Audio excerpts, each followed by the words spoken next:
My name is Annette Brown. I'm 31 years old. At our Memorial Day cookout, my sister slid a document across the picnic table and told me to sign away my half of Grandma's lake house, in front of 50 people who all turned to look at me. Then my mother stood up and said, in front of every single one of them, "She deserves it more than you." My sister cried on cue. The whole table waited. I picked up the pen. Then I put it down, walked outside, and made one phone call. 3 weeks later, an attorney showed up at my sister's door and asked for her by name. She turned pale immediately. She thought she had won. She forgot one thing. If you've ever been the person in your family who gives everything quietly while someone else takes the credit loudly, stay with me. This one is for you. The first time my mother called me selfish, I was 9 years old. I didn't have a word for what was happening. I just knew that my bedroom had a window that faced the backyard, and that I liked watching the light change in the afternoon. And that one Tuesday in October, my mother came in and told me I needed to give Sloane the room because Sloane needed more space. Sloane was 14. She'd decided she needed a bigger desk for her homework. My room was slightly larger. That was the entire argument. I said I didn't want to switch. My mother looked at me the way she always looked at me when I disappointed her. Not angry exactly, just tired. Like I was a math problem she'd already solved, and I kept coming up with the wrong answer. "You're so selfish, Annette. Your sister needs this more than you do." I remember standing in the doorway holding my pillow. I remember watching Sloane carry her desk lamp into my room, like she was moving into a space that had always belonged to her. I don't remember crying. What I remember is that I didn't cry, and that somewhere in that moment, not crying became a habit. My mother loved Sloane the way some women love the child who needs them most. Sloane needed things loudly and often. Attention, reassurance, money, rescue. I learned early that needing things quietly was the same as not needing them at all. So I stopped asking. I started managing. I got a scholarship to Sacramento State that my mother mentioned once, briefly, at a dinner where most of the conversation was about Sloane's new apartment. I bought my first car with money I'd saved from 2 part-time jobs, while Sloane got a Nissan for her 21st birthday. I graduated, got a job in logistics operations, built a life that worked. And my mother looked at all of it and said more than once, "Annette's always fine. She doesn't need us the way Sloane does." She meant it as a compliment. That's the part that took me the longest to understand. The family absorbed the narrative the way families do, gradually, then completely. By the time I was in my mid-20s, I was the independent one, the practical one, the one who does her own thing. My Aunt Patricia said it to me at Christmas once, with a warm smile. "You've always been so self-sufficient, Annette. It's admirable, really." She had no idea she was describing a wound. Only one person never used that word about me. Not once, in 31 years. My grandmother, Eleanor Whitfield, had lived in a wood frame house on the north shore of Lake Tahoe since before my mother was born. Green shutters, a dock that jutted 20 feet over the water, a kitchen that smelled like ginger and old pine. The 3rd floorboard from the top of the stairs creaked no matter where you stepped. In summer, the lake turned a color that doesn't have a name, somewhere between gray and green and the inside of something alive. She took me there alone for the first time when I was 7. Just the 2 of us, a weekend in early June. We sat on the dock in the mornings with fishing rods we had no real intention of using, and she talked to me like I was a person, which sounds like a small thing, but wasn't. On the last morning of that trip, she looked out at the water and said, "This house knows the truth about people." I was 7. I nodded like I understood. She turned and looked at me, really looked, the way she always did, like she was reading something the rest of the world had agreed to ignore, and said, "You're the one who stays, Annette." I thought she was talking about fishing. She was not talking about fishing. I didn't understand what she meant until I was 28 years old and standing in her kitchen watching her struggle to open a prescription bottle, with hands that had started to shake. She'd been diagnosed with a progressive heart condition 18 months earlier. Not immediately dangerous, her cardiologist said, but it would become more difficult over time, and she would need help. Sloane called when she heard the diagnosis. She said all the right things. She posted a photo of herself and my grandmother on Instagram with the caption "Family Time, cherish every moment," and got 412 likes. Then she went back to her life, I started driving up every weekend, 2 hours each way, every Friday evening or early Saturday morning for 3 years. I organized her medications into a pill case with the days of the week on it. I drove her to cardiology appointments and sat in waiting rooms with a book I never actually read. I fixed the heating unit when it broke in February. I restocked her pantry. I labeled her insurance documents in a binder with color-coded tabs. I learned what she could and couldn't eat, what position she needed to sleep in when her legs swelled, which neighbor could be trusted with a spare key. I kept a spreadsheet, not because I wanted a record, but because the medical bills required it, and because organization was the only thing that gave me any sense of control over what was happening to her. Sloane came 3 times in 3 years. Each time she brought flowers and took pictures. Each time she left, my grandmother would watch her go and say nothing, and I would say nothing, and we would both understand something we didn't put into words. That was the only time she ever came without calling first. In the second year, the bills got harder. My grandmother's insurance covered most of her treatment, but there was a gap. An 11-week cardiac rehabilitation program her insurer classified as elective, which was a word that meant they had decided her quality of life was optional. The out-of-pocket total, combined with the medical equipment she needed and the modifications to the house, a grab bar in the shower, a ramp over the back step, a visiting nurse twice a week, came to $47,000. I sat at my kitchen table for a long time with that number. I wasn't wealthy. I had a decent salary, modest savings, a small retirement account I'd been building carefully. $47,000 was not nothing. It was, in fact, almost everything I had. I thought about calling my mother. I thought about calling Sloane. I did the math on how that conversation would go, and then I closed my laptop and transferred the money from my savings account. The balance afterward was $3,200. I took a screenshot of the transfer confirmation. I didn't know why. Instinct, maybe. Some quiet part of me that understood, without being able to say it clearly, that receipts would matter someday. When I drove up that weekend, I told my grandmother what I'd done. She was quiet for a long moment. Then she said, "We need to do this properly." She called Carter Aldridge herself. He'd been her attorney for 20 years, handled her estate planning, knew her wishes, knew the house and everything attached to it.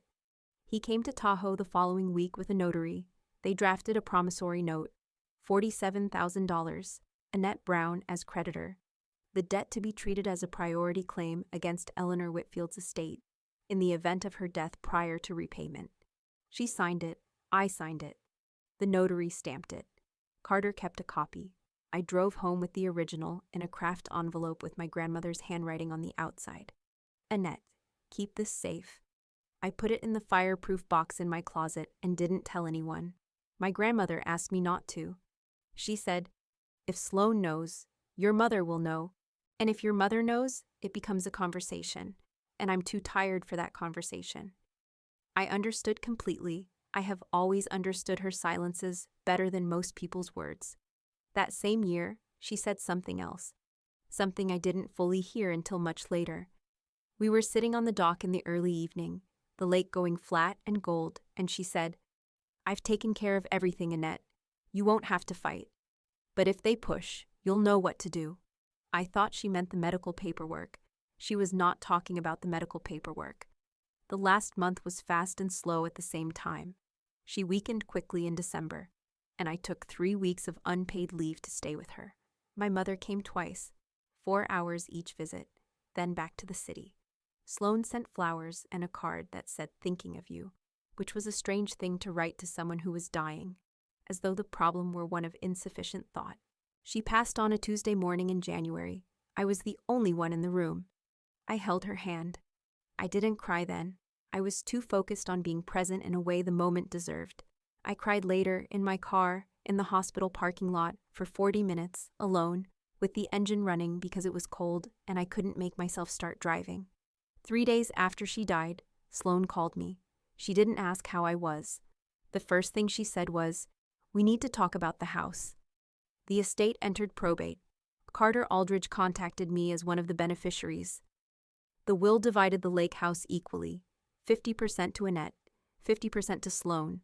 The property valued at approximately $80,000. This was not a surprise. My grandmother had told me the terms years ago. What was a surprise was what Carter said next. He said it carefully, the way lawyers do when they know something you don't yet. There are some encumbrances on the property we need to address. I'd like to meet in person. I didn't know what that meant. I wrote it down on a notepad and stared at it. Encumbrances. Before I could find out, Sloan started making calls. I know this because Nora told me. Nora is my closest friend. We've known each other since college, and she moves through the world with a social permeability that means she hears things. She called me on a Wednesday evening and said carefully, "I think you need to know something. I ran into your cousin at the coffee place on J Street. She was on the phone with your Aunt Patricia. Sloan has been calling around. She's telling people you barely visited Eleanor, that you don't have an emotional connection to the house, that the practical thing would be for you to take a buyout and let her have it." "How much of a buyout?" I asked. $15,000.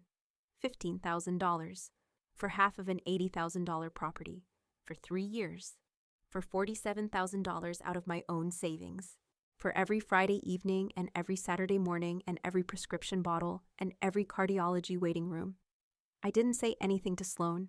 I didn't call my mother. I opened the fireproof box, looked at the craft envelope, and called Carter Aldridge.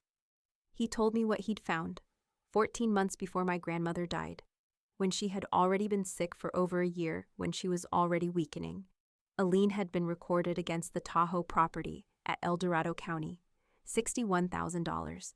The creditor was a private lending company. The authorization paperwork bore the name Eleanor Whitfield. Carter had flagged it during routine title review. He had compared that signature against my grandmother's signature on her will, her medical directives, her property tax filings going back 11 years. He had retained a forensic document examiner. He placed the title report on his desk and set his pen on one specific line. "This one," he said. The signature was inconsistent at 7 distinct points. The examiner had marked each one individually. I looked at the document. I thought about 14 months ago. I thought about Sloan's visit that fall, the only time in 3 years she had come to Tahoe without calling first, without announcing it, without flowers and an Instagram caption. 3 days she'd stayed, alone with my grandmother. When I'd asked my grandmother about it afterward, she'd said only, "She came to check on the house," in the tone I recognized as the one she used when she didn't want to say the thing she was actually thinking. I understood now what she had been thinking. I told Carter about the visit. He listened without expression. He told me the lien documentation was being submitted for formal analysis. He would be reaching out to all relevant parties through proper legal channels. Then he said, "I'd also like to formally file the promissory note as a priority estate debt, with your permission." I said yes. I drove home. I sat in my apartment in the dark. I thought about $61,000. Where it comes from, where it goes, what kind of thinking produces it. I didn't know yet exactly what Sloan had done with the money, but I understood for the first time why she needed the estate closed quickly, why she needed me to sign something and walk away. She wasn't just being greedy, she was panicking. Memorial Day was 3 weeks away. If you've ever sat across from someone who was certain you'd fold, and you knew something they didn't, you understand exactly what the next 3 weeks felt like. Stay with me. Nora told me not to go. "You know what's going to happen," she said. We were on the phone. It was 11 at night. She was eating cereal. "They've been setting this up for weeks. Everyone will be there." "I know," I said. "Then why are you going?" I thought about my grandmother at every one of these Memorial Day cookouts, sitting in the same folding chair near the rose bushes, eating 1 hot dog and 2 spoonfuls of potato salad, watching all of us with that particular expression she had. The one that said she understood exactly what was happening in every conversation in the yard, simultaneously. This would be the first one without her. Because she always went, I said. I wore the blue linen dress she had mailed me the previous spring from a consignment shop in Truckee, with a note that said, "This is your color, trust me." It was my color. I had always trusted her. The cookout was at Aunt Patricia's house in Elk Grove, the same backyard we had been coming to for 23 years. Lawn chairs in clusters, a long folding table with a vinyl tablecloth, the smell of charcoal and sunscreen, children running with water guns across the grass. 53 people who had known me my entire life. When I walked in, Sloane and my mother were standing together near the far fence. They stopped talking the moment they saw me. Something passed between them. Brief, communicative, the kind of look that happens so fast you might convince yourself you imagined it. I didn't imagine it. I got a plate of food. I talked to people. I watched Sloane carry a small canvas bag with her everywhere she went. To the drink cooler, to the chip table, back to her chair. She never set it down. She held it close, the way you hold something valuable, or the way you hold something you don't want anyone else to open. Around 4 in the afternoon, Aunt Patricia suggested everyone move to the large picnic table in the backyard. It was framed as a casual idea. It was not a casual idea. 53 people arranged themselves around the table. My mother sat immediately to Sloane's left.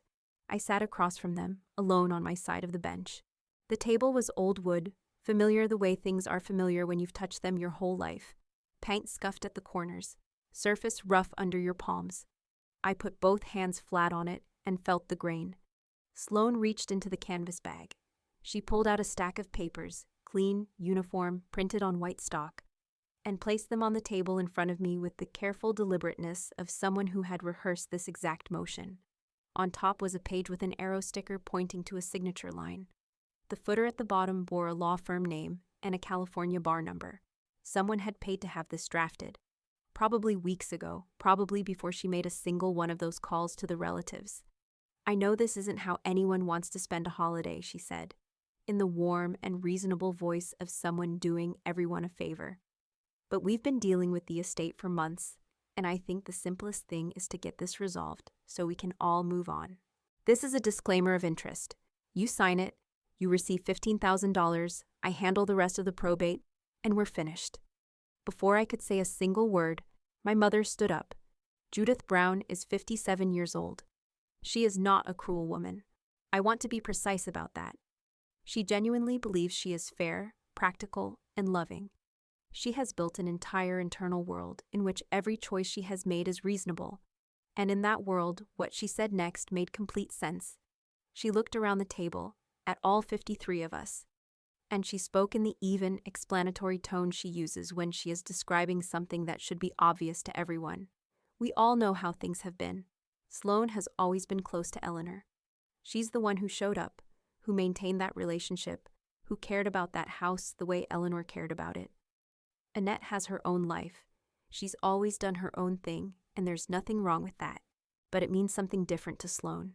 It always has. She paused. She deserves it more than you. 53 faces. Some nodded slowly, in the way people nod when they want a signal agreement without committing to anything out loud. My 12-year-old cousin looked down at her plate. A male cousin I barely knew said, to no one in particular, "Family first, right?" Sloane, on cue, began to cry. Not loudly, precisely. A hand rising to cover her mouth, eyes going bright. The specific performance of grief she had perfected over decades, because it worked every time, in every room, with every audience. Aunt Patricia put her hand on my shoulder. "It's just a house, honey. Nobody asked what I had done. Nobody asked what I had given. Nobody asked what my grandmother had wanted. They just looked at me with the patient certainty of people who have already decided on the answer and are waiting for you to arrive at it." I looked at the papers. I looked at the pen Sloane had placed beside them. Cap already off, ready. I looked at my mother, who was watching me with the expression of someone who expects, on some fundamental level, to get what she wants. I looked at Sloane, whose tears had not actually fallen, and I saw it, all of it, in one clear moment. The way you finally see something when you stop trying not to. The calls to the relatives. The canvas bag kept close all afternoon. The disclaimer drafted by an actual attorney. The cap already off the pen. The table arrangement. My mother standing up to speak before I'd said a word. They had planned this. All of it. And they had planned it because there was something they needed closed before something else opened. I picked up the pen. The table went completely still. I held it for exactly 1 second. Then I set it down. "I need to make a phone call," I said. I said it in my normal voice, the voice I use when I'm confirming a delivery time or checking in on a shipment. Flat, unremarkable, calm. I pushed back my chair. The legs scraped against the patio stone, a short, final sound. I stood up, picked up my bag, and walked toward the back fence. "Annette," Sloane said behind me. I didn't turn around. I walked through the gate to the narrow strip of grass between the fence and the alley. The sounds of the party were still audible. A child laughing, someone calling for more ice. And I stood in that ordinary outside space and opened my contacts and found the name I had saved 3 months earlier. Carter Aldridge / Whitfield Estate. I pressed call. He picked up on the second ring. I said, "They've handed me a disclaimer of interest at a family cookout, drafted by a law office. They're asking me to sign today." A brief silence. Then, "Do not sign anything. Not today, not this week." I didn't. Good. A shorter pause. I've received the results of the handwriting analysis. I'll be reaching out to all relevant parties through proper channels within the next 3 weeks. You don't need to do anything except wait. "What does reaching out to relevant parties mean?" he said. "It means I'll take it from here." I stood in the alley for a moment after we hung up. The light was going orange over the rooftops. I thought about the craft envelope in my fireproof box. I thought about the word encumbrances on a notepad on my kitchen counter.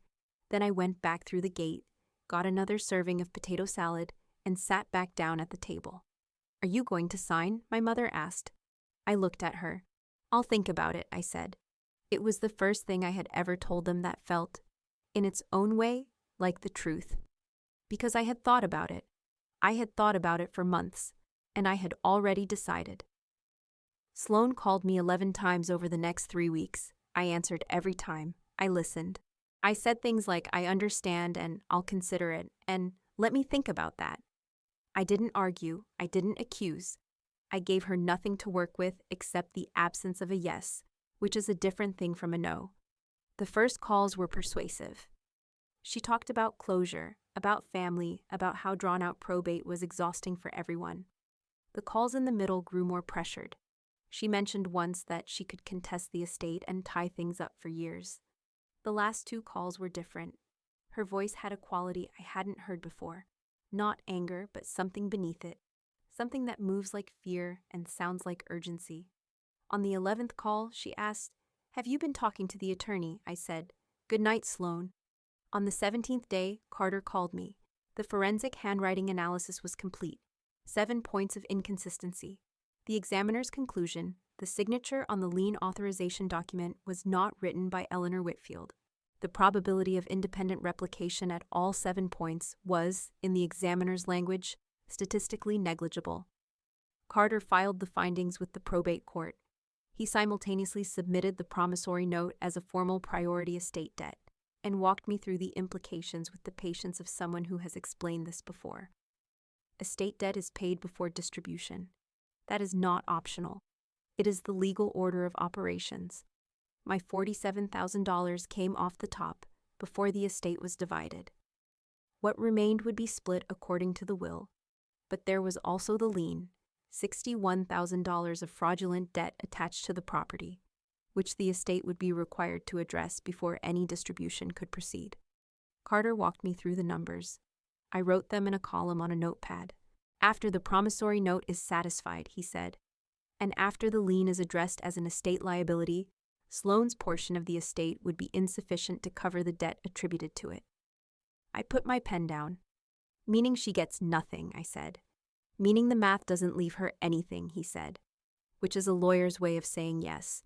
He also told me in the same level tone that the forged signature had been referred to the district attorney's office. This was not something I had requested.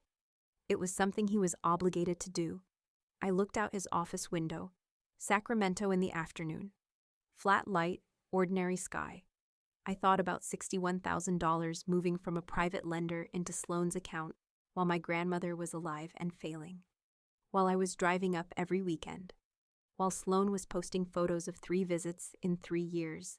I found out later, through the kind of information that moves through families whether you want it to or not, that the money had gone to credit card debt, a deposit on a new apartment, and a trip to Portugal she'd taken the previous spring with a caption that said, "Needed this." She needed it. My grandmother was alive when Sloane decided she needed it. Carter had scheduled the formal notification for Thursday morning. I wasn't there. What I know came from 2 sources. Carter's summary, delivered with the precision of a man who selects every word, and from Donna, Eleanor's neighbor for 19 years, a retired schoolteacher who had apparently no particular qualms about what she observed through her screen door. Donna called me about a month after everything settled. She said, "I don't know if you want to know this, but I was watering my front beds when the man in the gray suit came to your sister's door." I said I wanted to know. Carter knocked. Sloan answered. Sloan. He introduced himself, gave her his card, handed her a large envelope. Donna watched Sloan stand there reading, not quickly, not casually, with the focused stillness of someone whose world is reorganizing itself around the information in her hands. Then Sloan looked up and said, "How did you find out?" Not "what is this?" Not "there must be some mistake." The first words out of her mouth were a question that only makes sense if you already know the answer to every other question. Carter placed a second envelope on top of the first. Thicker, Donna said, by quite a bit, and said, "Ms. Brown, I'd recommend you contact your own attorney before we speak further." Then he left. When my mother called me that night, she was not angry. She was something I had almost never heard from her before. She was uncertain. "Annette." Her voice was quieter than usual. "Is it true? Did she sign Mom's name? While Mom was still—" She couldn't finish the sentence. "Talk to Sloan," I said. "I'm asking you." "I know." A pause. "I'm asking you to talk to her." She was quiet for a long time. Then, "I didn't know she did that. I want you to know I didn't know." "I know you didn't," I said. "And I did know. My mother is many things, but she is not that." "Mom," I stopped. Then, "When is the last time you asked how I was doing?" "During the 3 years I was going up there every weekend." She didn't answer right away. "I thought you were fine," she said finally.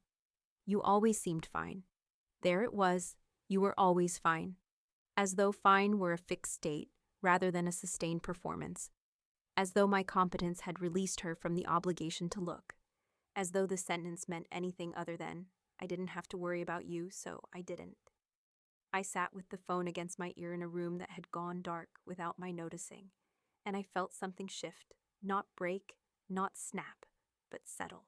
Like something held at tension for a very long time had finally been put down. "I'll talk to you soon, Mom," I said. I put the phone down. I looked at the craft envelope on my coffee table. I'd taken it out of the fireproof box the day before and hadn't put it back. Carter had given me a second envelope at the end of our last meeting, smaller, cream-colored, sealed, and told me Eleanor had left it with instructions to deliver it once the estate was resolved. I opened it. 3 pages, handwritten, Eleanor's script, the letters slightly larger than they used to be, the pen pressed harder, the way you write when your hands are working against you and you need each word to hold. She had written it 2 years ago, she said at the top of the first page, while she still could. She wrote that she knew what Sloan would do. She had watched the pattern for decades and understood it the way you understand weather. Not as a moral judgment, but as a predictable system. She had tried to protect me without putting me in the middle of it, because I had been in the middle of it long enough. She wrote, "I couldn't fight your battles for you, but I could make sure the truth was already in the room when it mattered." She wrote, "Carter knows everything. He will handle it correctly. Trust him." And then, near the end of the second page, in letters pressed slightly harder than the rest, "You are not selfish, Annette. I need you to read that sentence until you believe it. You are the one who stays when staying costs something. Don't let them take that from you, too."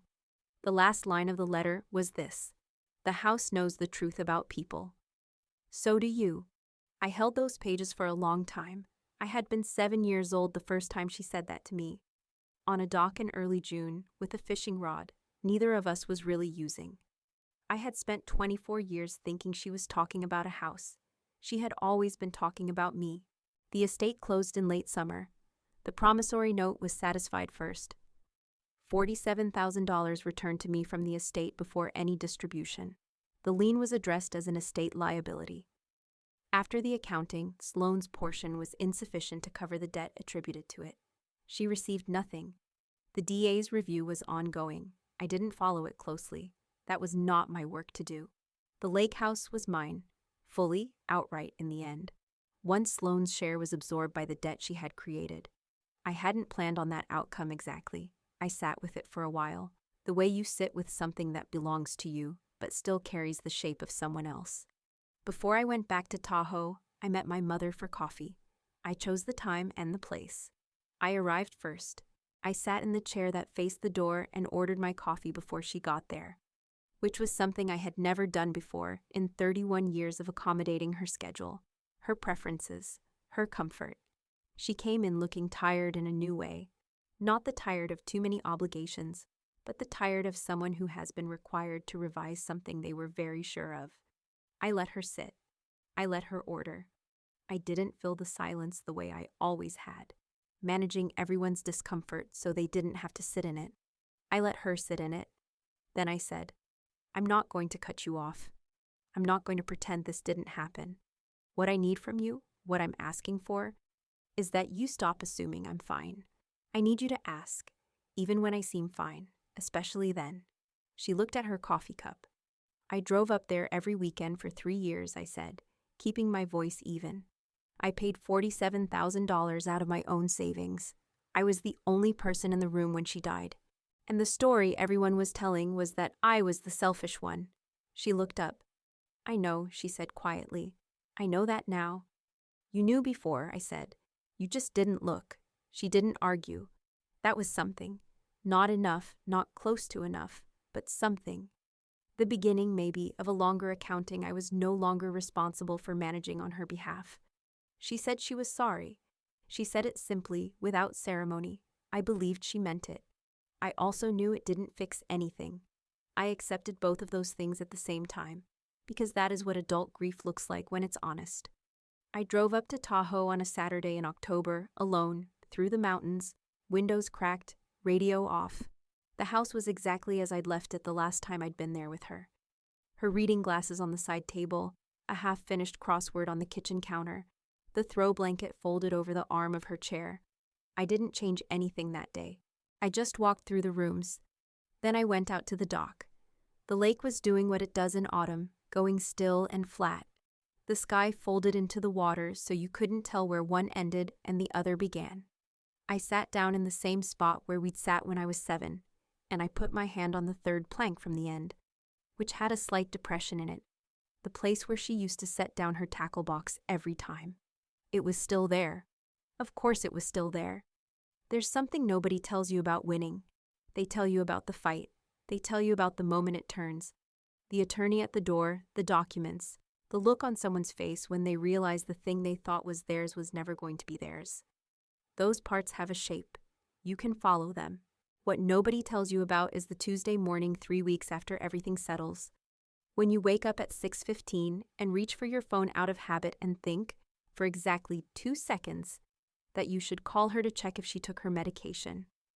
And then you remember, and then you lie there in the gray early light and understand that winning and losing can occupy the same moment, the same breath, the same 2 seconds of forgetting before the remembering comes back. I won.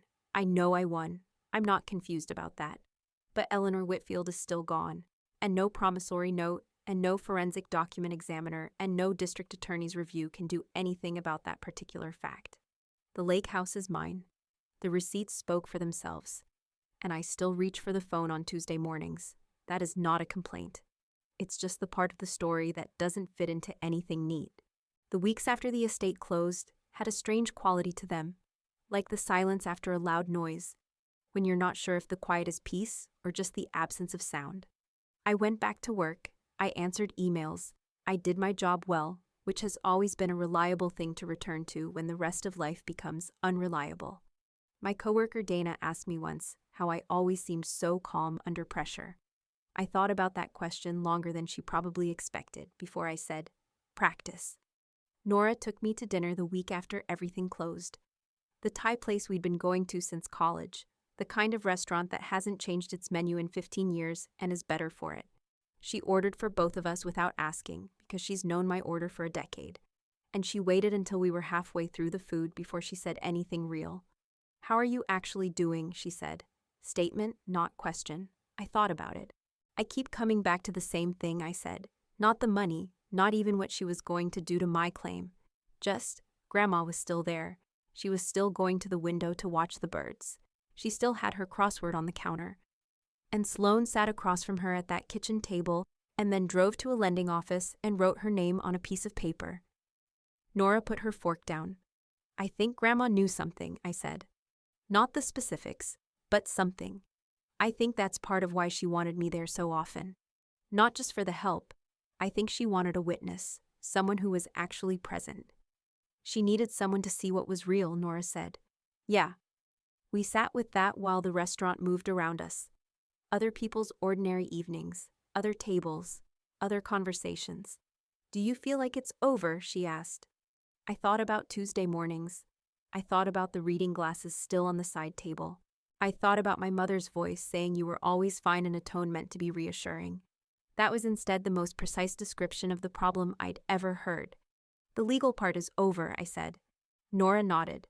"The other parts take longer." The other parts did take longer. I had not spoken to Sloane since the cookout. She had called twice in the weeks after Carter's visit. Once the same evening, once 3 days later. I looked at the screen both times and let it ring and set the phone face down. She left no voicemails. She sent no texts. After the second call, she stopped. And the silence from her end had a different quality than the silence I'd maintained. Mine was a decision. Hers felt like something had run out. I didn't feel satisfaction about that. I want to be honest about what I felt, because the story isn't served by me pretending I was composed and certain about everything from the beginning. What I actually felt was a complicated nothing. The flatness that comes not from not caring, but from having cared so much, for so long, that the caring had exhausted itself, and hadn't yet been replaced by anything else. I had loved my sister once. I want to say that plainly because it's true, and because it's the thing that makes everything else heavier than it would otherwise be.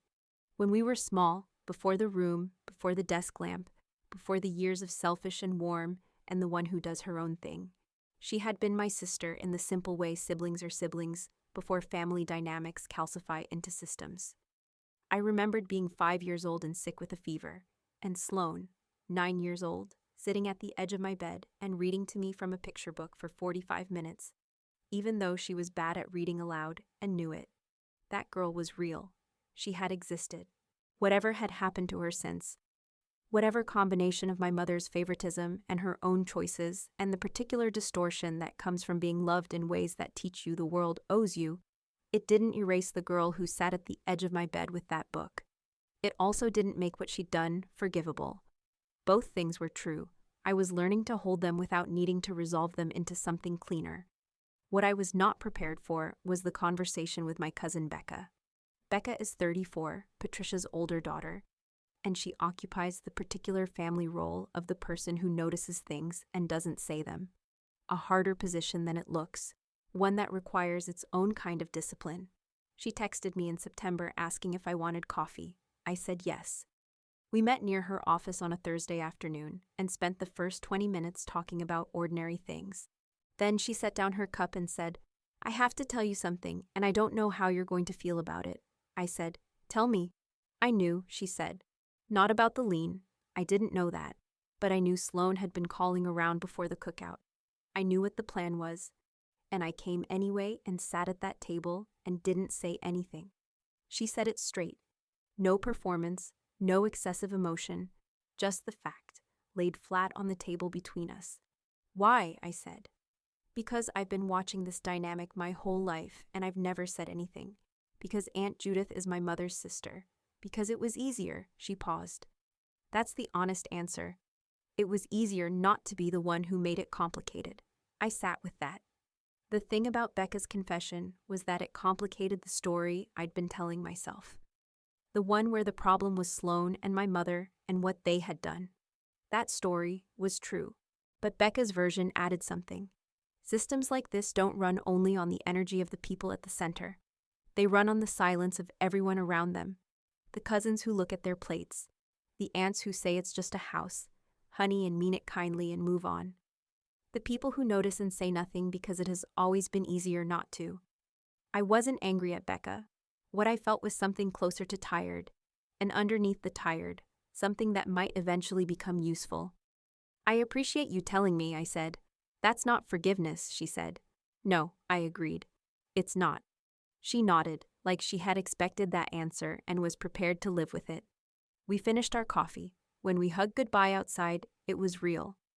Not the performed warmth of people performing family, but the actual warmth of two people who have been honest with each other and are still standing there afterward. I drove home thinking about silence, about how much work it does, how little it costs in the moment, and how much it compounds over time.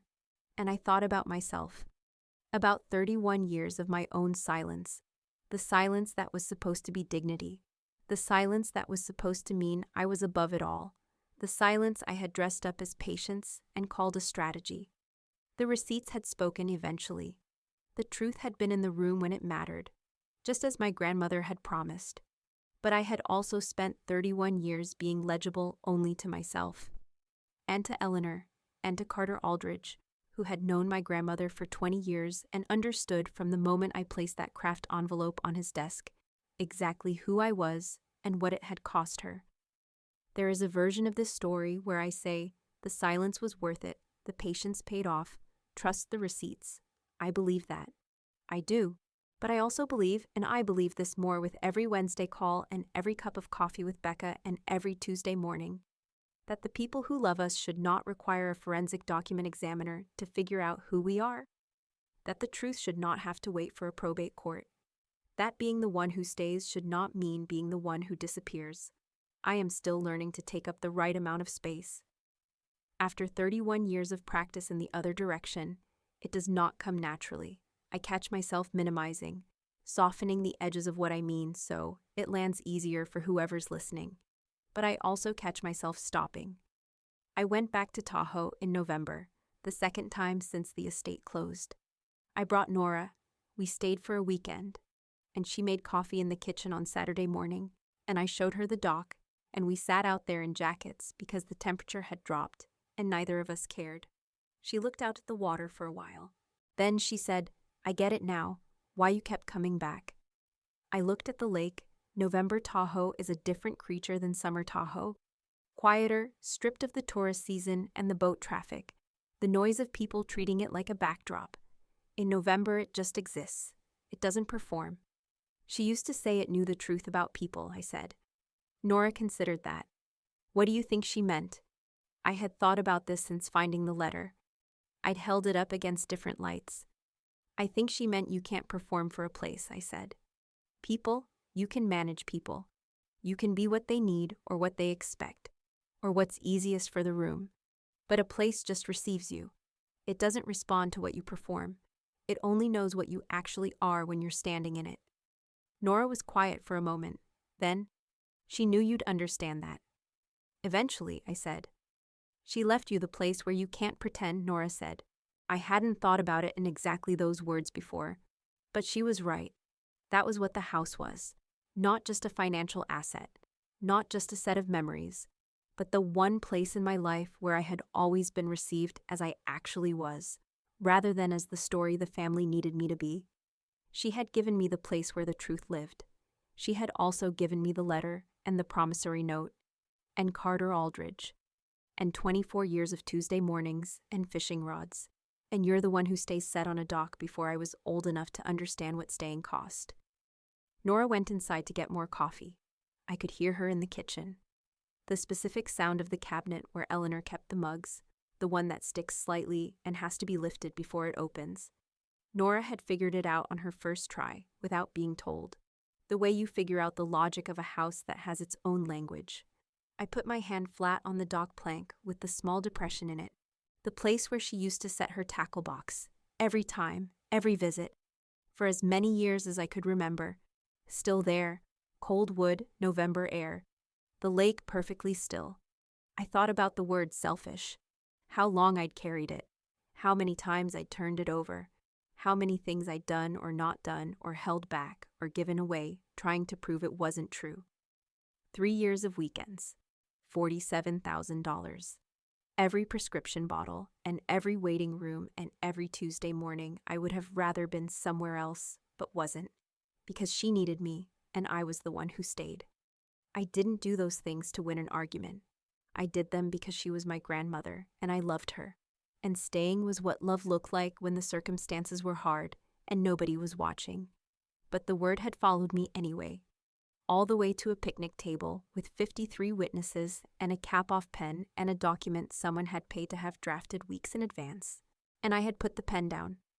Not because I was strategic, not because I had calculated the outcome, because there was a craft envelope in a fireproof box and an attorney who had known my grandmother for 20 years, and a truth that had been quietly, patiently waiting for the room where it mattered.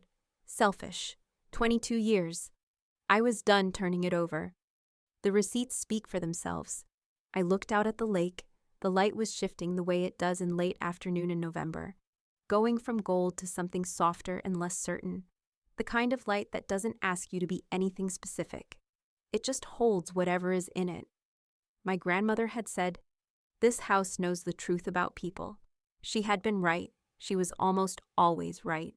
It had taken me a long time, and a fireproof box, and a notary, and a forensic document examiner, and a man named Carter Aldridge in a gray suit. But I finally understood what she had seen in me when I was 7 years old on this same dock, and couldn't see it in myself. I was the one who stayed. Not because I had nowhere else to go. Not because I didn't know how to leave.